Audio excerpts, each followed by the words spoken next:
জজবাতের সাথে আওয়াজ করে বলেন আল্লাহুম্মা আমিন। তো মুহতারাম হাজিরিন, আমি বলতেছিলাম যে কথাটা, আল্লাহ রাব্বুল আলামিন আপনাকে আমাকে বিনা শর্তে, বিনা বাধা, বিনা দরখাস্তে আল্লাহ পাক মুমিন বান্দা বানিয়েছেন। অথচ আল্লাহর কোরআনিক কারীমের ভিতরে আমরা দেখতে পাই যে আল্লাহ বলছে ওয়ালিল্লাহিল ইজ্জাতু ওয়ালি রাসূলিহি ওয়ালিল মুমিনিন। মুমিন এই শব্দটা নিয়ে আজকে আমার বয়ান হবে, কথা হবে। যে আল্লাহ বলতেছে ওয়ালিল্লাহিল ইজ্জা, সম্মান এবং ইজ্জত। ওয়ালিল্লাহিল ইজ্জা, সম্মান এবং ইজ্জত আল্লাহর জন্য। জোরে আওয়াজ করে বলেন কার জন্য? এরপরের সাপ্তাহ ওয়ালিল্লাহিল ইজ্জা ওয়ালি রাসূলিহি ওয়ালিল মুমিনিন।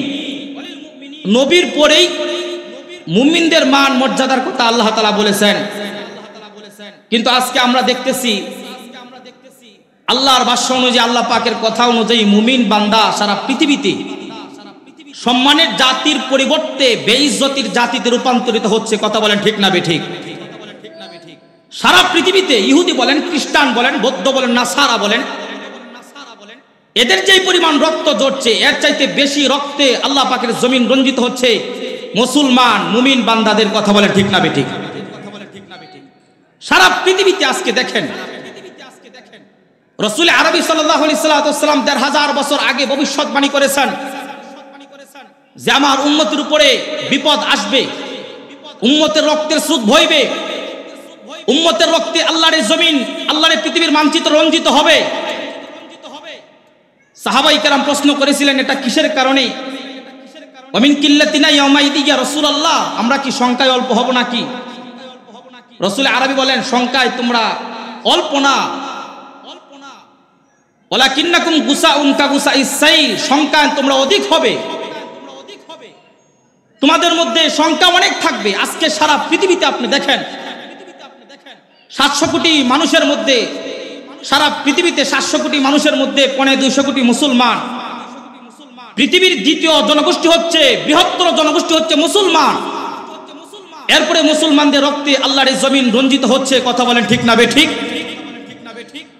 আপনি দেখেন আজকে পৃথিবীর বড় বড় প্রধান প্রত্যেকটা জাতির হাত আজকে মুসলমানদের রক্তে রঞ্জিত। চাইনার উইগুর, মায়ানমারের আরাকান রক্তস্রোত এক জনপদ, সেখানে মুসলমানদের রক্ত ঝরছে অঝরে। সর্বশেষ আজকে দিল্লি, সেখানে মুসলমান মা বোনদের চেহারার দিকে নজর করে তাকাইলে তারা কিসের আতঙ্কে বিভোর। তারা আশঙ্কা করতেছে নিজেদের ইজ্জতে নিরাপত্তা নিয়ে। দিল্লির মসজিদের মিনারাত থেকে আজানের মাইক খুলে ফেলে, ভেঙ্গে ফেলে সেখানে হনুমানের গেরুয়া পতাকা উত্তোলন করে দেওয়া হচ্ছে। মুসলমানের ঘর, আল্লাহর ঘর আগুন দিয়ে পুড়িয়ে ভস্মীভূত করে দেওয়া হচ্ছে। এই যে একটা অবস্থা, অথচ আল্লাহ রাব্বুল আলামিন তিনি তো বলেছিলেন যে ইজ্জত এবং সম্মান এটা হবে মুমিন বান্দাদের জন্য। আপনাদের কাছে প্রশ্ন, ইজ্জত এবং সম্মান আল্লাহ তাআলা কি কাফেরদের জন্য বলেছেন না মুমিনদের জন্য বলেছেন? জজবাতের সাথে আওয়াজ করে বলেন কাদের জন্য বলেছেন? এই যে আমাদের অধপতন, পদে পদে মুসলিম জাতির রক্তে আল্লাহর জমিন রঞ্জিত হচ্ছে, এটা একমাত্র কারণ হচ্ছে মুমিন বান্দার যে গুণ ছিল সেই গুণ থেকে আমরা পদে পদে দূরে সরে যাওয়ার কারণে সারা পৃথিবীর সমস্ত ইহুদি এবং খ্রিস্টানরা আমাদের উপরে ধেয়ে আসতেছে। জোরে আওয়াজ করে বলেন নাউযুবিল্লাহি মিন যালিক। এজন্য মুহতারাম হাজিরিন, আমি আপনাদের সম্মুখে সূরা আনফালে আল্লাহ তাআলা মুমিন বান্দার কিছু বৈশিষ্ট্য বলেছেন। মুমিন বান্দার ভিতরে 5 গুণ যদি মুমিন কোন বান্দার ভিতরে এসে যায় তাহলে, আরে মুসলমান তুমি আমি মুসলিম বাবার ওরস থেকে জন্মগ্রহণ করে দুনিয়াতে আসলাম, শুধু আসার মাধ্যমে কিন্তু মুসলমানিত্ব শেষ হয়ে যায় না। কালিমা পড়েছে, মুসলমান হয়েছে, মাত্র ইসলামের মাত্র ইমানের শুরু হয়েছে, ইমানের শেষ একেবারে মৃত্যুর আগ পর্যন্ত থাকতে হবে। কথা বলেন ঠিক না বেঠিক? ইমানটা আগে বুঝতে হবে। মুমিন বান্দার ভিতরে কিছু গুণ থাকতে হবে। আল্লাহর নবীর দরবারে হযরতে আসলাম গোত্রের একজন আসছে। লোকটা এসে বলে, সরকারে দো আলম মাল ঈমানু ইয়া রাসূলুল্লাহ, ওগো আল্লাহর রাসূল মুমিন কাকে বলে, ঈমান কাকে বলে। সরকারে তো আলম নবী বলেন আল ঈমানু আল ইখলাস।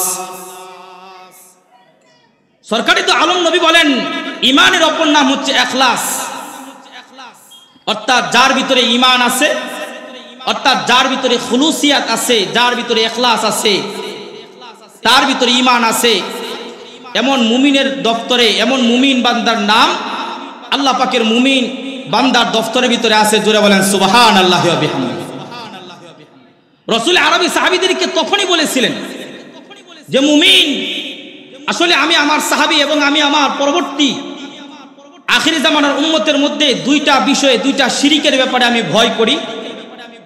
একটা শিরিক হচ্ছে এটা গোপন শিরিক, ছোট শিরিক। সাহাবাই কেরাম প্রশ্ন করলেন, ইয়া রাসূলুল্লাহ, গোপন শিরিক এটা আবার কোনটা?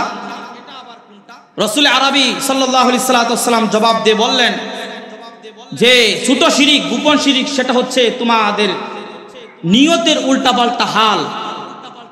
নিয়তের উল্টাপাল্টা হালাতের কারণে, মনে করেন নিয়ত যদি কোনো মানুষের উল্টাপাল্টা হয়ে যায়, এটার কারণে তোমাদের ঈমান নষ্ট হবে না, কিন্তু তোমাদের জিন্দেগির আমলগুলা বরবাদ হয়ে যাবে। জোরে বলেন নাউযুবিল্লাহি মিন যালিক। আরেকটা বিষয় হচ্ছে বড় শিরিক, শিরিক আকবার যেটা, জলিলে খফি যেটা, সেটা হচ্ছে আল্লাহ পাকের তাওহীদে আঘাত, রাসূলের রিসালাতে আঘাত, কবর পূজা, মাজার পূজা, শিরকি কার্যকলাপ করা, অর্থাৎ নবীর বিদ্বেষে, অর্থাৎ দেওয়ানবাগীর পক্ষে কথা বলা, এটাও একটা বড় শিরকের অন্তর্ভুক্ত। কথা বলেন ঠিক না ঠিক? জজবাতের সাথে আওয়াজ করে কথা বলেন ঠিক না ঠিক? প্রত্যেকটা ঘরের ভিতরে বাবার উচিত, মায়ের উচিত, এই ওয়াজ শুধু এখানে না, ঘরের ভিতরে করতে হবে। বাবা হয়ে সন্তানদেরকে বলতে হবে, এই শুনো, খবরদার, নবীর পরে আর নবী কিয়ামত পর্যন্ত কেউ আসবে না। মির্জা গোলাম আহমদ কাদিয়ানী সে নবী নয়, সে দাজ্জাল, সে ভণ্ড। এই পৃথিবীর জমিনে নবীর পরে আর কোনো নবী আসবে না। যে সমস্ত মানুষ কাদিয়ানীর পক্ষে সাফাই গায়, এরা হচ্ছে দালাল, এরা হচ্ছে আল্লাহ রাসূলের দুশমনদের অন্তর্ভুক্ত। কথা বলেন ঠিক না ঠিক? জবান করে আওয়াজ করে কথা বলেন ঠিক না ঠিক? নবীর পরে আর কোনো নবী এই পৃথিবীতে আসবে, এটা একটা আকীদা। রাসূল আরবী বলেন যে ছোট শিরিক হচ্ছে তোমাদের নিয়তের উল্টাপাল্টা হাল, আর বড় শিরিক হচ্ছে নবীর রিসালাতে আঘাত, আল্লাহ পাকের তাওহীদে আঘাত, কবর পূজা, মাজার পূজা, এগুলা হচ্ছে বড় শিরিক, এগুলা হচ্ছে ঈমান বিধ্বংসী। আর নিয়ত আর খালেস মুখলেস যার ভিতরে না থাকবে, এগুলা হচ্ছে আমল বিধ্বংসী। জোরে আওয়াজ করে বলেন নাউযুবিল্লাহি মিন যালিক। এই কারণে বুখারী শরীফের প্রথম নম্বর হাদিস, আরে আসাহুল কুতুবি বাদা কিতাবিল্লাহ as-সহিহুল বুখারী, কুরআন শরীফের পরে সর্বোৎকৃষ্ট কিতাবের নাম হলো সহিহ বুখারী শরীফ কিতাব। এই কিতাব যিনি সংকলন করেছেন তিনি হলেন মুহাম্মদ ইবনে ইসমাঈল আল বুখারী। তিনি এই কিতাব সংকলন করেছেন। প্রথম নম্বর হাদিস এনেছেন ইন্নামাল আ'মালু বিন্নিয়াত। একটা মানুষ যদি তার আমলকে, নিয়তকে পরিশুদ্ধ করে আমল করে, ইয়াকফিকাল আমালুল কলিল, তাহলে অল্প আমল বান্দার নাজাতের জন্য যথেষ্ট হয়ে যাবে। জোরে বলেন সুবহানাল্লাহ। সরকারে দো আলম নবী বলেন, قال رسول الله صلى الله عليه وسلم قال رسول الله صلى الله عليه وسلم رب عمل صغير تعظمه النية ورب عمل كبير تقط ورب عمل تصغره النية। রাসূল আরবী বলেন, নিয়ত ভালো করে যদি অল্প আমল করে, তাহলে এই অল্প আমল মিজানের পালায় পাহাড় সমান পরিমাণ আল্লাহ তাআলা এই আমল নামাটাকে বাড়াইতে বাড়াইতে পাহাড় সম পরিমাণ করে জান্নাতে যাওয়ার রাস্তা আসান করে দিবেন। জোরে বলেন সুবহানাল্লাহ। এটা হলো ঈমানের এক নম্বর আলামত। যার ভিতরে ইখলাস আছে তার ভিতরে ঈমান আছে। জোরে আওয়াজ করে বলেন, যার ভিতরে ইখলাস আছে তার ভিতরে ঈমান আছে। কথা বলেন ঠিক না ঠিক? যার ভিতরে খুলুসিয়াত আছে তার ভিতরে ঈমান আছে। সরকারে দো আলম নবীর কাছে আরেকজন এসে প্রশ্ন করে, মানিল মুমিনু ইয়া রাসূলুল্লাহ, ওগো আল্লাহর পয়গম্বর সরকারে দো আলম, মানিল মুমিনু ইয়া রাসূলুল্লাহ, মুমিন কে? মুমিন তার পরিচয় কি? রাসূল আরবী বলেন, ক্বালান নবী সাল্লাল্লাহু আলাইহি ওয়াসাল্লাম ইযা সাররাতকা হাসানাতুকা ইদা সারনাতকা হাসানাতুকা ওয়া ইদা সাআতকা সাইয়্যাতুকা ফাআনতা মুমিন। সরকারি দো আলম নবী বলেন, যার গুনাহ যাকে পেরেশানি করে আর যার ইবাদত যাকে আনন্দিত করে সে মুমিন।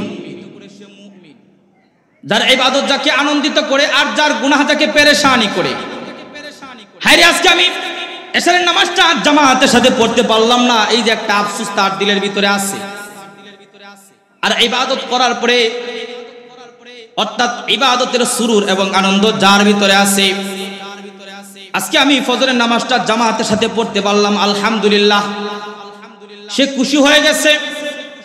অর্থাৎ ইবাদতের আনন্দ এবং গুনাহের চিন্তা যার ভিতরে আছে, সরকারে দো আলম নবী বলে সে মুমিন। এমন ইমানদার বান্দার নাম আল্লাহ তাআলা মুমিন বান্দার দফতরের ভিতরে লিখে রাখছেন। জোরে বলেন সুবহানাল্লাহ। শয়তানের ধোঁকায় মুমিন গুনাহ করতে পারে, নফসের তাড়নায় শয়তানের ধোঁকায় মানুষ গুনাহ করতে পারে। ফেরেশতা যেমন গুনাহ করতে পারেই না। আরে মানুষ গুনাহ করতে পারে দেখেই মানুষের এত দাম। আল্লাহর পয়গম্বর বলে, একটা মানুষ 80 বছরের মূর্তি পূজার গুনাহ করেছে, মৃত্যুর আগে আল্লাহকে আল্লাহ বলে একটা ডাক দিছে, আল্লাহ। আল্লাহ বলে, আমি আল্লাহ আমার গফফারিয়াতের নামের শানের উপরে ভিত্তি করে 80 বছরের জিন্দেগীর গুনাহ আমি আল্লাহ আল্লাহ নামের উপরে ভিত্তি করে একটা ডাকের বাহানায় তার জিন্দেগীর গুনাহ মাফ করে দিলাম। জোরে বলেন সুবহানাল্লাহ। মুমিন গুনাহ করতে পারে, কিন্তু গুনাহ করার পরে বুক টান করে ঘুরে না। মানুষ যেমন খুন করে বুক টান করে ঘুরে, আমি গুনাহ করছি। এই বাংলাদেশের পবিত্র মাটি বলতে অবাক করা কাণ্ড। এই বাংলাদেশ সারা বিশ্বের মধ্যে ওলি আল্লাহ বুজুর্গদের একটা দেশ।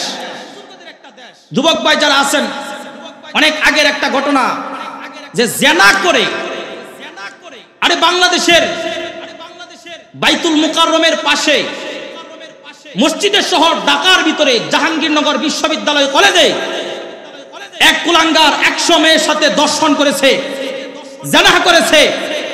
দর্শনের সেঞ্চুরি উদযাপন করে মিষ্টি বিতরণ করে সারা দেশবাসীকে দেখিয়েছে। অর্থাৎ পাপ করার পরে তার ভিতরে আনন্দ আসছে। সে বেঈমান, সে নাস্তিক। কথা বলেন ঠিক না বেঠিক? জোরে আওয়াজ করে কথা বলেন ঠিক না বেঠিক? নাস্তিকদেরকে দেশ থেকে তাড়া দেওয়া উচিত, তাড়া দেওয়া উচিত। এটা কোনো রাজনীতি না, এটা ইমানের দাবি, এটা ইসলামের দাবি, 17 কোটি মুসলমানের ইমান রক্ষার দাবি। জোরে আওয়াজ করে কথা বলেন ঠিক না বেঠিক? বক্সিবাজার থেকে শুরু করে ঢাকার বিভিন্ন সেন্ট্রাল পয়েন্টে কাদিয়ানি আস্তানা গেড়ে বসে আছে।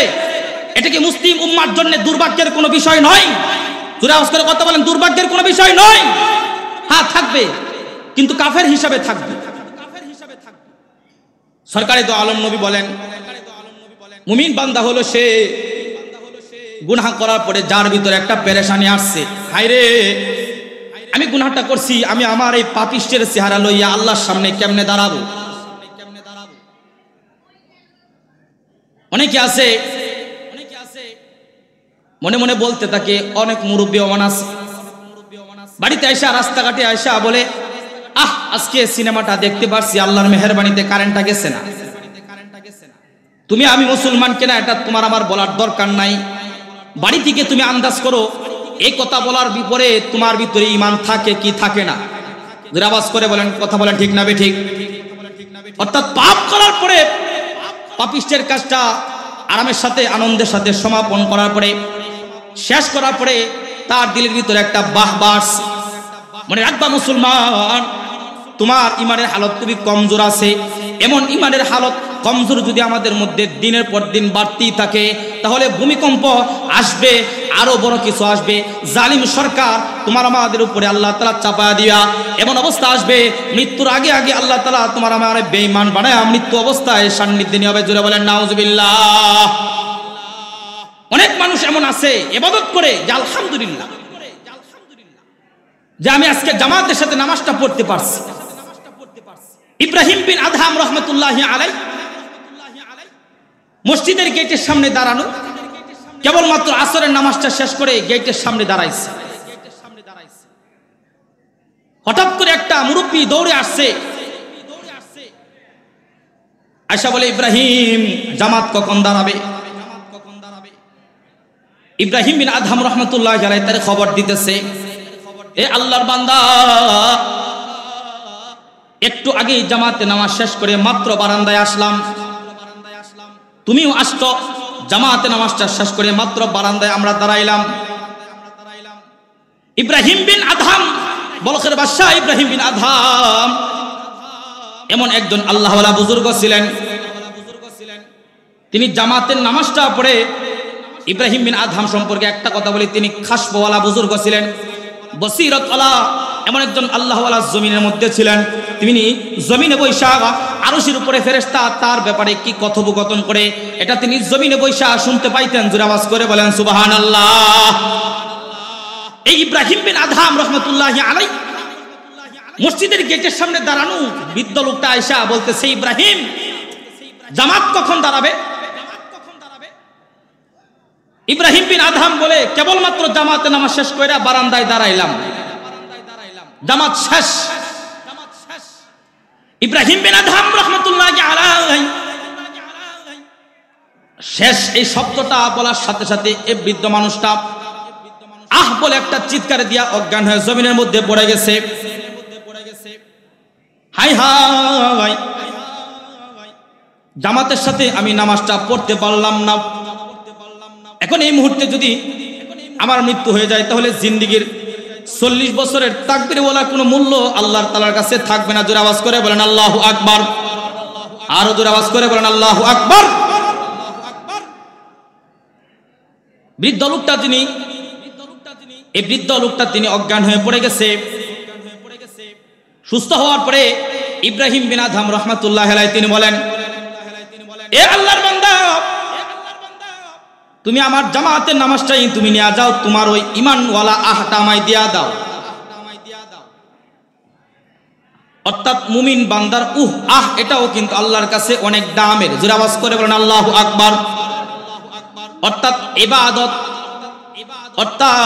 ইবাদত ছুটে যাওয়ার এই যে একটা আকাঙ্ক্ষা, আহ হায়রে নামাজটা পড়তে পারলাম না, হায়রে আমি ইবাদত বন্দি করতে পারলাম না, অর্থাৎ ইবাদতের লোভ, হিরসে ইবাদতের লোভ যার ভিতরে আছে। অনেক মানুষ মুরব্বী আছে টাকার কারণে হজ করতে পারে না, কিন্তু হজ করার তামান্না তার দিলের ভিতরে আছে।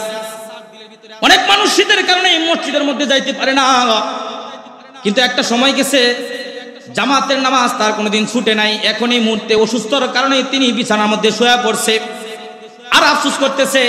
সরকারে দু আলম নবী বলেন, হিরসে ইবাদত ছুটে দেওয়ার এই যে একটা লোভ, ইবাদত করার একটা লোভ যার ভিতরে আছে, এই বান্দাটা আল্লাহ তাআলা এমন হালতের উপরে ভিত্তি করে, অর্থাৎ এই বান্দাটা ইবাদত করতে পারলো না, যে ইবাদত করে ওই ব্যক্তির চাইতে তার চাইতে আরো ডবল সওয়াব আল্লাহ তাআলা তার আমলনামার ভিতরে দিয়া দেন। জোরে বলেন সুবহানাল্লাহ। ইব্রাহিম বিন আদহাম রাহমাতুল্লাহি আলাইহি বলেন, এরে আল্লাহর বান্দা, তোমার ওই ঈমানওয়ালা আহটা আমায় দিয়া দাও, আর আমি যে জামাতের সাথে নামাজ পড়লাম এই জামাতের নামাজটাই তুমি নিয়ে যাও। লোকটা বলে, ইব্রাহিম, তুমি তোমার জামাতের নামাজটা দিয়া দিবার চাও, আমার আহটা নিতে চাও, আমার আহটার কি মূল্য আছে? ইব্রাহিম বিন আদহাম বলে, আমি আমার নামাজের ভিতরে এত প্রেম এখনো জমাইতে পারলাম না। আল্লাহ পাকের এই পরিমাণ ইশক এবং মুহাব্বত, আল্লাহ পাকের নূরের রৌশনী আমি ইবাদতের ভিতরে এখনো আনতে পারলাম না।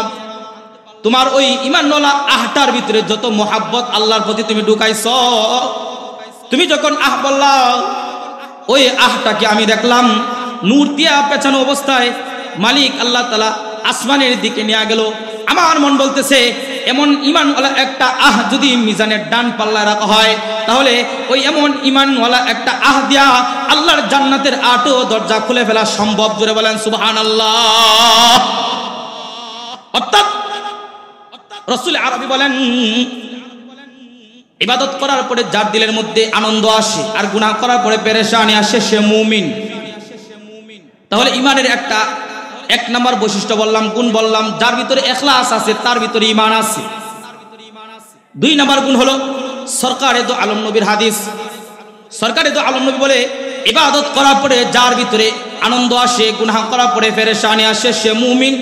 এমন মুমিন বান্দার নাম আল্লাহ তাআলা ঈমানদার বান্দার দফতরে জান্নাতি মানুষের খাতার ভিতরে আছে। জোরে বলেন সুবহানাল্লাহ। সূরা আনফালে আল্লাহ তাআলা এই কথাটাই ফুটিয়ে তুলতেছে যে মুমিন হলো সে যে ইন্নামাল মুমিনুনা আল্লাযীনা ইযা যুকিরাল্লাহু ওয়াজিলাত কুলুবুহুম। আল্লাহ তাআলা সূরা আনফালের ভিতরে আল্লাহর খুব সুন্দর করে মুমিন বান্দার পাঁচটা সিফাত, পাঁচটা হালাত আল্লাহ তাআলা ফুটিয়ে তুলছেন। এক নাম্বার হলো ইন্নামাল মুমিনুনা আল্লাযীনা ইযা যুকিরাল্লাহ। ইন্নামা দিয়ে আল্লাহ তাআলা ইন্নামা হসরের ফায়দা, অর্থাৎ যদি হয় ইন্নামাল মুমিনুনা আল্লাযীনা ইযা যুকিরাল্লাহ, মুমিন হলো সে আল্লাহর নাম শোনার পরে যার দিল কাঁপতে আরম্ভ করে। ইন্নামাল মুমিনুনা আল্লাযীনা ইযা যুকিরাল্লাহ ওয়াজিলাত কুলুবুহুম, মুমিন বান্দা হলো সে আল্লাহর নাম শোনার পরে যার দিল কাঁপতে আরম্ভ করে, সে হলো মুমিন। আরে ভাই, বাংলাদেশের ভিতরে প্রত্যেকটা গ্রামের ভিতরে কয়েক শত শত হাজার হাজার মসজিদ আছে। এক একটা মসজিদের মধ্যে কমপক্ষে কয়েকটা মাইক আছে। কথা বলেন ঠিক না বেঠিক? পাঁচ ওয়াক্ত আল্লাহ তাআলা তোমারে আমারে ডাকতেছে। মুয়াজ্জিনের কণ্ঠে আল্লাহ তাআলা মানুষদেরকে ডাকতেছে। মুয়াজ্জিন যে ডাকতেছে, মুয়াজ্জিনের কথাটা আসলে রাসূলের কথা। রাসূলের কথাটা আসলে কার কথা? জোরে আওয়াজ করে বলেন কার কথা? আল্লাহ তাআলা ডাকতেছে হাইয়া আলাস সালাহ, হাইয়া আলাল ফালাহ, আসো আসো কল্যাণের দিকে আসো, আসো আসো সফলতার দিকে আসো। এই যে একটা আল্লাহর নাম শোনার পরে যার দিলের মধ্যে একটা কাঁপাকাঁপি আসে, একটা ভয় আসে। সবচেয়ে বড় অবাক করা কাণ্ড হচ্ছে দেশের ভিতরে একটা সময় এমন ছিল যে আল্লাহর নাম শোনার পরে আজানের আওয়াজ মহিলাদের কানে আসার পরে ঝাড়ু দেওয়ার, উঠান ঝাড়ু দেওয়ার ঝাড়ু হাত থেকে পড়ে যেত, মাথায় কাপড় উঠত। আর এখন মাথায় কাপড় দিবে দূরের কথা, বুকে পর্যন্ত উড়নাও থাকে না। জোরে আওয়াজ করে বলেন নাউজুবিল্লাহ। জজবাতের সাথে আওয়াজ করে বলেন নাউজুবিল্লাহ। এই যে একটা হালত আল্লাহ তাআলা বারবার ডাকতেছে, তার ভিতরে কোনো পরিবর্তন আসতেছে না। যার ভিতরে পরিবর্তন আসে সে বুঝতেছে যে আল্লাহ ডাকতেছে, আমাকে যাওয়া দরকার, ডাকতেছে আল্লাহ। কিন্তু যার ভিতরে পরিবর্তন আসে না, একটা উদাহরণ আমি আপনাদেরকে দেই, এগুলা খুব সহজ উদাহরণ। এটা আপাতত আমার কাছে উপস্থিত আছে। মনে করেন এই চৌরাস্তার মধ্যে ট্রাফিক পুলিশ আছে, অথবা যারা গাড়ি কন্ট্রোল করে এরা দাঁড়িয়ে আছে। তো এই চৌরাস্তার আশেপাশে মসজিদের আজানের আওয়াজ তাদের কানে যাইতেছে কি যাইতেছে না? অবশ্যই যাইতেছে। জোরে আওয়াজ করে কথা বলেন, যাইতেছে কি যাইতেছে না? আল্লাহ তাআলা ডাকতেছে যে মসজিদে যাওয়ার জন্য, কিন্তু সে তার মতো টার্গেট লাইট দিয়ে সে ট্রাক তালাশ করতেই আছে, প্রাইভেট কার তালাশ করতে আছে, গাড়ির ধরার দান্দা করতে আছে। সে তার মতো দাঁড়িয়ে আছে, আল্লাহ ডাকতেছে যাওয়া দরকার, কিন্তু সে তার মতো দাঁড়ায় আছে। একটা বার তার দিলের মধ্যে এটা আসে না যে আল্লাহ ডাকতেছে যাওয়া দরকার। তার ভিতরে এমন সুরুর আসতেছে না। আল্লাহ বলে এর ভিতরে ঈমান নাই, সে নামে মুসলমান, দাবিতে মুসলমান, কিন্তু আসলে কাজে কর্মে মুনাফিক। জোরে আওয়াজ করে কথা বলেন ঠিক না বেঠিক? এজন্য মুহতারাম হাজরিন, আল্লাহ তাআলার নাম শোনার পরে দিলের মধ্যে একটা কাঁপাকাঁপি আসে। কাঁপাকাঁপি আসা চাই আল্লাহর নাম শোনার পরে। আল্লাহ পাকের নাম শোনার পরে কলবটা একটু নাচানাচি করবে, একটু আল্লাহর ভয়ে কাঁপতে আরম্ভ করবে যে আল্লাহ তাআলা আমার ডাকতেছে। আরে মুসলমান, তুমি কি শোনো না? এমন একটা সময় গেছে, বড় বড় আল্লাহওয়ালা বুজুর্গ যারা ছিলেন, অনেক মানুষ আল্লাহ পাকের ওলি হওয়ার জন্য তেমন কোনো এলেম লাগে না, এত বেশি ইবাদত করা লাগে না, কিন্তু কিছু কিছু বিষয় ফলো করলে, মুহাব্বতের সাথে কিছু বিষয় আন্দাজ করলেই হয়। এমন মানুষ আমাদের পৃথিবীর থেকে বিগত হয়ে গেছে, এরা আল্লাহ পাকের নামকে, আল্লাহ পাকের আজানকে সামান্য একটু শ্রদ্ধা করার কারণে জামানার সবচাইতে যিনি বড় বুজুর্গ, তার জান্নাতের চাইতে আরো বড় জান্নাতের মালিক হয়ে গেছে। জোরে আওয়াজ করে বলেন সুবহানাল্লাহি ওয়া বিহামদিহি। জামানার সবচেয়ে একজন বড় বুজুর্গ মারা গেছেন। মারা যাওয়ার পরে এই এলাকার তৎকালীন এলাকার আরেকজন আল্লাহওয়ালা বুজুর্গ, তিনি রাতের বেলায় স্বপ্নে দেখতেছে যে অমুক আলেমের চাইতে আমাদের পাশের বাড়ির যিনি কামার ছিলেন, তিনি হাতুড়ি দিয়া লোহা পিটা, দাও, কন্তি, কুদাল, কাঁচি বানাইতেন। ইনি সবচাইতে তার জান্নাত ওই আল্লাহওয়ালা বুজুর্গের চাইতে আরো বড় জান্নাতে চলে গেছে, এই বিষয়টা আমাকে তল্লাশি করতে হবে। তো সকালবেলায় ওই কামারের বাড়িতে চলে যাওয়ার পরে সন্তানকে জিজ্ঞাসা করে, এর সন্তান তুমি কি বলতে পারবা তোমার বাবা কি আমল করতেন, যেই আমল করার কারণে যুগশ্রেষ্ঠ আলেমের চাইতেও বড় জান্নাতের মালিক হয়ে গেছে? সন্তান বলে, ওগো হুজুর, আমার বাবার তেমন কোনো আলেম ছিল না, আমার বাবার এমন কোনো গুণ ছিল না যেই গুণ আমার বাবাকে ওলি হওয়ার দাবি বহন করে, তবে আমার মা কিছু বলতে পারে। তার মায়ের কাছে জিজ্ঞাসা করার পরে বিবির কাছে জিজ্ঞাসা করে, ওগো বিবি, তোমার স্বামীর এমন কি আমল ছিল যার কারণে আল্লাহ তাআলা এত বড় আলেমের চাইতেও তার জান্নাত অনেক বড় হয়ে গেল? জোরে বলেন সুবহানাল্লাহ।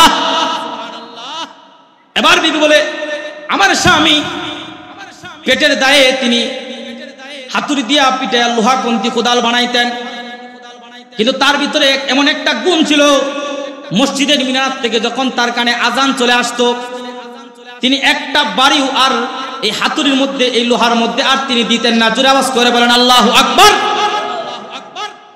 আরে ভাই, শুক্রবারের জুমার দিন আজান হওয়ার পরে দুনিয়াবি কাজ করা হারাম। কিসের কারণে হারাম? অর্থাৎ মসজিদের দিকে যাবে, আজান হয়েছে, আমরা ভাবতেছি আরো মনে হয় 30 মিনিট 40 মিনিট 50 মিনিট সময় আছে। আমাদের মসজিদের ইমাম সাহেব খুব ভালো বয়ান করতে পারে, 1 ঘন্টা পরে গেলে হবে, নামাজ কিন্তু পাবো। আরে মুসলমান, তুমি মুসলমান হওয়ার পরে আল্লাহর নামের আজান শোনার পরে তোমার ভিতরে পরিবর্তন আসতেছে না, আল্লাহর ভয় হচ্ছে না, দাবিতে মুসলমান, প্রকৃতপক্ষে তুমি এখনো পরিপূর্ণ মুসলমান ইমানদার হতে পারলা না। জোরে আওয়াজ করে কথা বলেন ঠিক না বেঠিক? এবার বিবি বলে, আমার স্বামীর এমন কিছু আমল ছিল, এমন কিছু গুণ ছিল, আমার স্বামীর কানে যখন আজানের আওয়াজ আসতো, হাতুড়িটা এমন করে উপরের দিকে উঠাইতেন, আজানের আওয়াজটা তার কানে আসার সাথে সাথে তিনি পিছন দিক থেকে ছেড়ে দিতেন। আল্লাহু আকবার বলেন, জবান খুলে আওয়াজ করে বলেন আল্লাহু আকবার। মেহরবানি করে 2টি হাত উপরে তুলেন, সবাই তুলেন, টান টান করেন, জোরে আওয়াজ করে বলেন সুবহানাল্লাহ। আরো জোরে আওয়াজ করে বলেন সুবহানাল্লাহ। জোরে আওয়াজ করে বলেন আলহামদুলিল্লাহ। আরো জোরে আওয়াজ করে বলেন আল্লাহু আকবার। জজবাতের সাথে আওয়াজ করে বলেন আল্লাহু আকবার। হাত নামান। এই যে কথাগুলা বললাম, এগুলা কার কথা? নিয়তকে পরিশুদ্ধ করে যদি আল্লাহকে ডাক দিতে পারি, তাহলে অল্প আমলও কিন্তু নাজাতের জরিয়া হবে। ইয়াকফিকাল আমালুল কলিল।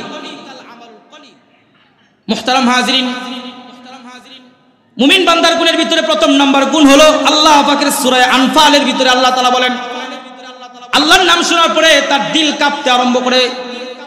এবার বিবি বলতেছে, ওগো হুজুর, আপনি আমার বাড়িতে আসছেন, কিন্তু আমি আপনাকে শোনাই, আমার স্বামীর এটা একটা গুণ ছিল, এমন একটা গুণ আমার স্বামীর ছিল, আজানের আওয়াজ তার কানে আসার সাথে সাথে তিনি দুনিয়ার কাজ বন্ধ করে দিতেন।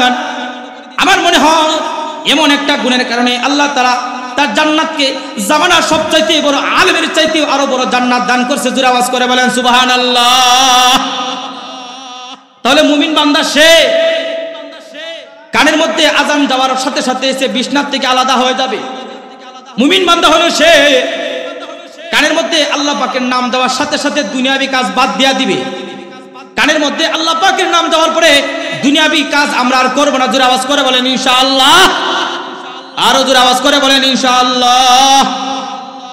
মুহতারাম হাজিরিন, আল্লাহ পাকের মুমিন বান্দার গুণের ভিতরে 2 নাম্বার গুণ হলো, 1 নাম্বার গুণ ওয়াজিলাত কুলুবুহুম, 2 নাম্বার গুণ হচ্ছে ওয়াইদা তুলিয়াত আলাইহিম যাদাতহুম ঈমানাও ওয়া আলা রাব্বিহিম ইয়াতাওয়াক্কালুন। 2 নাম্বার গুণ হলো কোরআনে কারীম শোনার পরে তার খুব ভালো লাগে। আরে মুসলমান যুবক ভাইরা, প্রত্যেকদিন প্রত্যেক রাতের বেলায় হুন্ডারে বসার সময়, গাড়িতে বসার সময় ইয়ারফোন দিয়া, ইয়ারফোনের মাধ্যমে ব্লুটুথ কানেকশনের মাধ্যমে তুমি গান শুনতে পারলা, কোরআন কারীমের তেলাওয়াত তুমি শুনতে পারলা না, তোমার ঈমান এখনো পরিপূর্ণ হয় নাই। জোরে আওয়াজ করে বলেন নাউজুবিল্লাহ। এজন্য আমরা কোরআন কারীমের তেলাওয়াত বেশি আকারে শুনবো ইনশাআল্লাহ। জোরে আওয়াজ করে বলেন ইনশাআল্লাহ। আরো জোরে আওয়াজ করে বলেন ইনশাআল্লাহ। 3 নাম্বার গুণ হলো ওয়া আলা রাব্বিহিম ইয়াতাওয়াক্কালুন, মুমিন বান্দা ভরসা করবে আল্লাহর উপরে। জোরে আওয়াজ করে বলেন কার উপরে? আরো জোরে আওয়াজ করে বলেন কার উপরে? জোরে আওয়াজ করে বলেন কার উপরে? এটা হলো 3 নাম্বার গুণ। ওয়া আলা রাব্বিহিম ইয়াতাওয়াক্কালুন, মুমিন বান্দার গুণের ভিতরে 3 নাম্বার গুণ হলো মুমিন বান্দা আল্লাহর উপরে ভরসা করবে। মুমিন বান্দা আমেরিকার উপরে ভরসা করবে না, মুমিন বান্দা কোন গণতন্ত্রের উপরে ভরসা করবে না, মুমিন বান্দা কোন মানুষের উপরে ভরসা করবে না, মুমিন বান্দা ভরসা করবে আসমানের মালিক আল্লাহর উপরে। জোরে আওয়াজ করে বলেন কার উপরে? জজবাতের সাথে আওয়াজ করে বলেন কার উপরে? এটা হচ্ছে 3 নাম্বার গুণ মুমিন বান্দার। 4 নাম্বার গুণ হলো ওয়াল্লাযিনা ইউকিমুনাস সালাতা, মুমিন বান্দা নামাজ পড়বে, বেনামাজি থাকবে না। আজ থেকে আমরা ওয়াদা করি মুমিন বান্দা হওয়ার জন্য আমরা আর কোনোদিন নামাজ ছাড়বো না ইনশাআল্লাহ। হাত উপরে তুলে বলেন ইনশাআল্লাহ, জবান করে আওয়াজ করে বলেন ইনশাআল্লাহ। 5 নাম্বার গুণ ওয়া মিম্মা রাযাকনাহুম ইউনফিকুন, মুমিন বান্দা দান সদকা করবে, দানের হাতকে প্রসারিত করে দিবে। দান যদি দেয় তাহলে তার অবস্থা কি হবে? লম্বা ব্যাখ্যায় না গিয়ে আমি হযরত উসমানে জিন্নুরাইন রাদিয়াল্লাহু তাআলা আনহু তিনার ইতিহাসটা বলে আমি বয়ানীতি টানবো। ওমা তৌফিক ইল্লা বিল্লাহ। মুমিন বান্দার গুণের মধ্যে 5 নাম্বার গুণ হচ্ছে মুমিন বান্দা আল্লাহর রাস্তায় এতিম, দরদি, মিসকিন, মাদ্রাসা, মসজিদে অধিক পরিমাণে দান করবে। জোরে আওয়াজ করে বলেন কি করবে? সরকারে দো আলম নবী বলেন আল্লাহ যে বলছে মুমিন বান্দার 5টা গুণ, এই 5টা গুণ হযরত উসমানের ভিতরে আছে। জোরে আওয়াজ করে বলেন সুবহানাল্লাহ। এই উসমানের ভিতরে থাকার পরে উসমান তিনি কেমন দামি হয়েছেন? হযরত উসমানে জিন্নুরাইন তিনি এমন একজন সাহাবী যেমন তেমন কোন সাহাবী না। আল্লাহর নবীর দরবারে হযরত জিবরাইল আসছে, আসার পরে বলে ওগো আল্লাহর নবী, ওই যে চাদর মুড়ি দিয়া বৃদ্ধ মানুষটা হেঁটে যায় তারে চিনেননি? তারে শুধু আমি না, জিবরাইল চিনে তা না, আল্লাহ চিনে তা না, আসমানের উপরে আল্লাহ পাকের জান্নাতের উপরে আল্লাহর জমিনের উপরে যত ফেরেশতা আছে সবাই আপনার উসমানকে চিনে। জোরে আওয়াজ করে বলেন সুবহানাল্লাহ। তার কারণ হলো ইন্নাল মালাইকাতা লা তাস্তাহি মিনহু, উসমানের ভিতরে এই পরিমাণ লজ্জা এবং হায়া ছিল। উসমান রাস্তা দিয়ে হাঁটলে সমস্ত ফেরেশতা কাতার বন্দী হয় উসমানের সম্মানার্থে দাঁড়ায় যাইতো। জোরে বলেন সুবহানাল্লাহ। এই উসমান তিনি মক্কা এবং মদিনার ভিতরে এই পরিমাণ দান সদকা করেছেন, হযরত উসমানের এক দানে মক্কা দুর্ভিক্ষ দূর হয়ে গেছে। জোরে আওয়াজ করে বলেন সুবহানাল্লাহি ওয়া বিহামদিহি। উসমানের দান করার কারণে তিনি কেমন মাকাম, আল্লাহ যে বলেছেন ওয়া মিম্মা রাযাকনাহুম ইউনফিকুন, যে বান্দা আমি আল্লাহর রাস্তায় খরচ করবে সে মুমিন, এবং তার মর্যাদা আমি আল্লাহর কাছে কি পরিমাণ হবে? হযরত উসমানের তিনি এমন একজন ব্যক্তি ছিলেন মুসলমানদের ভিতরে, সমাজের ভিতরে এবং এমনকি নবীদের ভিতরে, সাহাবীদের ভিতরে যেমন দরিদ্র সাহাবী ছিলেন, সাহাবীদের ভিতরে এমন ধনী সাহাবী ছিলেন। তৎকালীন সময়ে সবচাইতে বড় ধনী একজন সাহাবী ছিলেন হযরত উসমানে জিন্নুরাইন। জোরে আওয়াজ করে বলেন সুবহানাল্লাহি ওয়া বিহামদিহি। হযরত আবু বকর সিদ্দিকের আমলের খেলাফতের আমলে ঘটনা, মদিনার মধ্যে দুর্ভিক্ষ আরম্ভ হয়ে গেল। এমন সময়ও হযরত উসমানের গোলাপ ভর্তি খাদ্য গুদাম এখনো একেবারে কমপ্লিট ভর্তি আছে। হযরত উসমান তিনি শত শত উটের পিঠের উপরে বোঝাই খাদ্য ভর্তি বহন করে, খাদ্যের বহন নিয়ে তিনি মদিনার দিকে ঢুকতেছে। মদিনার সমস্ত ব্যবসায়ীরা হযরত উসমানকে ইস্তেকবালের মাধ্যমে মদিনার থেকে অনেক দূরে যায় ইস্তেকবাল করে স্বাগতম জানায় মদিনার দিকে ঢুকাইতেছে। মদিনায় ঢুকার পরে মদিনার সমস্ত বড় বড় ব্যবসায়ী, গরিব ব্যবসায়ী যারা আছে এরা হযরত উসমানকে বলে যে উসমান, আপনি জিন্দেগিতে অনেক ব্যবসা করেছেন, আল্লাহ পাক অনেক সম্পদের মালিক আপনাকে বানিয়েছেন, এখন কিন্তু আমাদের মদিনার মধ্যে দুর্ভিক্ষ চলতেছে, কাজেই আপনি অন্যান্য বছরের তুলনায় এই বছর আপনি লাভ ব্যবসা একটু কম করে, একটু আগে যেমন বেশি করতেন এবার একটু কম করে আপনি আমাদের উপর একটু রহম করেন, অভাবের দিনে আপনি আমাদের উপর একটু রহম করেন। হযরত উসমান বলে, ভাবের আলাপ না কইরা লাভ কত দিতে পারবা সেটা আগে বলো। তো মদিনার ব্যবসায়ীরা বলে যে তোমাকে 100%-এর মধ্যে 30% তোমাকে লাভ দিব। হযরত উসমান বলে যে না, চলে না, আরো ডবল বাড়ায় দিতে হবে, কত দিতে পারবা সেটা বলো। বলে 100%-এর মধ্যে 50%, 100%-এর মধ্যে 50%, অর্ধেক অর্ধেক দেই। হযরত উসমান বলে যে না, তাও চলে না, দ্বিগুণ ডবল লাভ দিয়া নিবে এমন বিক্রেতা, এমন ক্রেতা, এমন ব্যবসায়ীর দরজা তো খোলাই আছে, কাজে তোমাদের কাছে আমি এই মাল কেন দেব? ব্যবসা মানুষ সারা জীবন করে না, আজকে একবারে ব্যবসা কইরা জিন্দেগিতে আর কোনোদিন ব্যবসা করব না, আমি বৃদ্ধ হয়ে যাচ্ছি। এবার 100% লাভের মধ্যে, 100% মালের মধ্যে যদি 100% লাভ দিতে পারো তাহলে সামনে আসো। মদিনার ব্যবসায়ীরা বলে যে উসমান এবার বাণিজ্য কমপ্লিট, স্টক সব ঠিকঠাক করেই আসছে, এবার আর আমাদেরকে খাইতে দিবে না। ব্যবসায়ীরা নারাজ হয়ে চলে যাইতেছে। হযরত উসমান পিছন দিক থেকে ডাক দিয়ে বলেন, ভাই যাও না, দাঁড়াও, এ ভাই যাও না, দাঁড়াও, দাঁড়াও, দাঁড়াও, জিন্দেগি বল মাল বিক্রি করেছো, কোনদিন কি মাল মানুষের মধ্যে বন্টন করছো নাকি? দাঁড়াও, আমি সমস্ত সম্পদ মদিনার দুর্ভিক্ষের উপরে ভিত্তি করে আল্লাহর মুমিন বান্দার দফতরের নাম লিখাইবার জন্য তোমাদের উপরে দান করে দিলাম। খুশি মনে জোরে আওয়াজ করে বলেন সুবহানাল্লাহ। হযরত আব্দুল্লাহ ইবনে আব্বাস বলেন, হযরত উসমানের এক দানে মদিনার দুর্ভিক্ষ দূর হয়ে গেল। জোরে বলেন সুবহানাল্লাহ। এই দান সদকা করার কারণে হযরত উসমানের দাম কি পরিমাণ বাড়ছে, এই কথাটা বলে আমি বয়ান শেষ করে দিব। রাইসুল মুফাসসিরিন হযরত আব্দুল্লাহ ইবনে আব্বাস তিনি একদিন রাতের বেলায় স্বপ্ন দেখেন যে আল্লাহ রাসূল তিনি সুন্দর করে সুসজ্জিত হয়ে, আব্দুল্লাহ ইবনে আব্বাস তিনি দেখতে পাইলেন যে আল্লাহ রাসূল স্বপ্ন যুগে তিনি সুসজ্জিত অবস্থায় নতুন জামা কাপড় পরিধান করে তিনি কোথায় যেন যাইতেছে। আব্দুল্লাহ ইবনে আব্বাস বলেন, ওগো আল্লাহর নবী, স্বপ্ন যুগে আব্দুল্লাহ ইবনে আব্বাস জিজ্ঞাসা করে, ওগো আল্লাহর পয়গম্বর সরকারে তো আলম, আপনি কোথায় যান? রাসূল বলে, আমি একটা বিবাহের দাওয়াত খাইতে যাই, একটা বিয়ের অনুষ্ঠান আছে, এই অনুষ্ঠানে অ্যাটেন্ড করার জন্য আমি যাইতেছি। আব্দুল্লাহ ইবনে আব্বাস বলে, ওগো সরকারে তো আলম, আপনি না আমারে খুব মহব্বত করেন, অন্য মানুষের কাছে এত সুন্দর কথা, গোপনে কথা না বললেও আমি আব্দুল্লাহ ইবনে আব্বাসকে বলেন, ওগো সরকারে তো আলম, আপনি আমাকে এত মহব্বত করেন, আপনি কি মহব্বত করে আপনার সঙ্গে বিবাহের দাওয়াতে আমাকে নেওয়া যায় না? সরকারে তো আলম নবী বলেন, এমন একটা বিবাহে যাইতেছি যেই দাওয়াতের মধ্যে শুধুমাত্র নবীরা পয়গম্বররা দাওয়াত পাইছে। জোরে আওয়াজ করে বলেন আল্লাহু আকবার, জবান খুলে আওয়াজ করে বলেন আল্লাহু আকবার।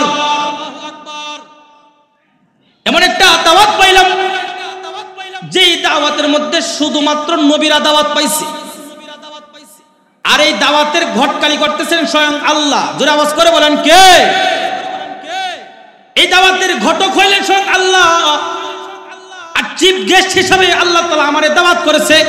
ওগো আব্দুল্লাহ ইবনে আব্বাস, তুমি জিজ্ঞাসা করবে না এই বিয়াটা কার বিয়া? তুমি কি জিজ্ঞাসা করবে না এই বিয়ের জামাই কোথায় আছে, আর বউ কোথায় আছে, বর কোথায় আছে, আর কোনে কোথায় আছে? এটা কি জিজ্ঞাসা করবে না গো আব্দুল্লাহ ইবনে আব্বাস? আব্দুল্লাহ ইবনে আব্বাস জিজ্ঞাসা করে, ইয়া রাসূলুল্লাহ আপনি বলেন। আল্লাহর পয়গম্বর বলেন, এর আব্দুল্লাহ ইবনে আব্বাস শুনো, এমন একটা বিয়েতে যাইতেছি শুধুমাত্র দাওয়াত পাইছে শুধু নবীরা, ঘটকালি করতেছেন স্বয়ং আল্লাহ, চিফ গেস্ট হিসেবে দাওয়াত পাইছে আমি রাসূলুল্লাহ। আর এই বিবাহের বর আছে জমিনের উপরে, আর কোণে আছে আল্লাহর জান্নাতের ভিতরে। জোরে বলেন সুবহানাল্লাহ, আরো জোরে আওয়াজ করে বলেন সুবহানাল্লাহ। জামাই হলো জমিনে, আর বউ হলো আল্লাহর আসমানের উপরে। জোরে আওয়াজ করে বলেন সুবহানাল্লাহ। আব্দুল্লাহ ইবনে আব্বাস বলে, ও পয়গম্বর, এমন ভাগ্যবান মানুষটা এমন কে আছে যিনি জমিনে বৈশা জান্নাতের ভিতরে জান্নাতের হুরদেরকে বিয়া করে, জোরে আওয়াজ করে বলেন সুবহানাল্লাহ। সরকারে দো আলম নবী বলেন, তুমি কি দেখো না আব্দুল্লাহ ইবনে আব্বাস, মদিনার ভিতরে কিছুদিন আগে দুর্ভিক্ষ হলো, হযরত উসমান ইবনে নুরাইনের এক দানে শত শত উটের পিঠের উপরে মাল যা ছিল সব একা মদিনার মধ্যে দুর্ভিক্ষে দান করে দিছে। আল্লাহ রাব্বুল আলামিন তার দানের উপরে ভিত্তি করে আল্লাহ তাআলা তার এই দানের উপরে খুশি হইয়া আল্লাহ তাআলা স্বয়ং নিজে ঘটক হইয়া জান্নাতের একটা হুরকে জমিনের মধ্যে হযরত উসমানের সাথে বিবাহ পড়াইতেছে। জোরে আওয়াজ করে বলেন সুবহানাল্লাহ। এজন্য মুহতারাম হাজরিন, মুমিন বান্দার 5টা গুণ। 1 নম্বর হলো আল্লাহর নাম শোনার পরে তার দিল কাঁপবে। 2 নম্বর গুণ হলো আল্লাহ পাকের কুরআনে কারীমের তেলাওয়াতে সে মজা পাবে, মজা পাবে। আরে ভাই ইমাম বুখারী, আরে আসাহুল কুতুবি বাদা কিতাবিল্লাহ সহিহুল বুখারী, এই বুখারী শরীফের পরে সর্বোত্তম কিতাব হলো কুরআনের পরে সর্বোৎকৃষ্ট কিতাব হলো বুখারী। এই বুখারীর প্রণেতা মুহাম্মদ ইবনে ইসমাঈল আল বুখারী, তিনি কুরআন শুনছে, কুরআন শোনার পরে তার দিল কেমন কাঁপে। ফজরের আগে ইমাম বুখারী নামাজের মধ্যে তিনি দাঁড়ায়, ইমাম বুখারীর খাদেম ইমাম বুখারীকে বলে, ইমাম এই বিচ্ছুটা তো মনে হয় আপনার পিঠে আধা ঘন্টা আগে ঢুকে নাই, মনে হয় কয়েক ঘন্টা আগে ঢুকছে। এই বিচ্ছুটা আপনার গোটা পেট থেকে রক্ত খাইতে খাইতে ওয়াকাতরে একেবারে অচল হয়ে গেছে, গোটা পিঠটা একেবারে রক্তে রঞ্জিত হয়ে গেছে, আপনি কি টের পান নাই নাকি? ইমাম বুখারী বলে ও খাদেম আল্লাহি কুনতু ফি সূরা, আমি আল্লাহর কোরআন কারীমের একটা সূরার মধ্যে তেলাওয়াতের মধ্যে আমি মত্ত ছিলাম। একটা কোরআন কারীমের তেলাওয়াতের সূরা আমি এই পরিমাণ মোহাব্বত নিয়ে আমি পড়তেছিলাম, আমার এত মজা লাগতেছিল, আল্লাহর কসম করে বলি ফজর ওয়াক্ত হওয়ার সম্ভাবনা যদি না থাকতো আমি আরো লম্বা তেলাওয়াত করতাম। আমার পিঠের মধ্যে বিচ্ছু না, সাপ না। সাহাবীদের মধ্য থেকে যেমন বড় বড় সাহাবীরা নামাজে দাঁড়ালে তীর আলোক করত, আমি সাহাবীর নমুনা জমিনে বৈশা আমি ইমাম বুখারী সারা দুনিয়ার মানুষের মধ্যে আমি জানা দিতাম। জোরে বলেন সুবহানাল্লাহ। এজন্য মুহতারাম হাজরিন, মুমিন বান্দার 2 নম্বর গুণ আল্লাহর কোরআন শোনার পরে তার দিল কাঁপবে। 3 নম্বর গুণ হলো আল্লাহর উপরে বান্দা ভরসা করবে। 4 নম্বর হলো বান্দা 5 ওয়াক্ত নামাজ পড়বে, শুধুমাত্র বাৎসরিক মুসল্লি না, সাপ্তাহিক মুসল্লি না, 5 ওয়াক্তের মুসল্লি, মাগরিবের মুসল্লি না, এশার মুসল্লি না, আসরের মুসল্লি না, ফজরের মুসল্লি হবা। যারা আওয়াজ করে বলেন ইনশাআল্লাহ, জবান খুলে আওয়াজ করে বলেন ইনশাআল্লাহ। আল্লাহ তাআলা আমাদের সবাইকে কথার উপরে আমল করার তৌফিক দান করুক, আমিন। বক্ষেতে আগুন আছে তোমাদের, তোমরা অগ্নিগিরি পাষাণ হইয়া পড়িয়া আছো, হায়রে আত্মভোলা, তোমরা জাগিলে সারা বিশ্বে উঠিবে প্রবল ধুলা। মাহাওর কি হু তাজহাওয়া তুঝকো গওয়ারা, দরকার है तहजीब को फिर तेरा सहारा, कर एक बार नहीं रंग से दुनिया का नजारा, चमकेगा फिर एक बार तेरी बुख्त का तारा। ऐ बांग्ला की मुसलमान हयात बाकी मुलाकात बाकी, व आखिर दवाना अनिल हम्दुलिल्लाहि रब्बिल आलमीन। अस्सलामु अलैकुम व रहमतुल्लाहि व बरकातुहू।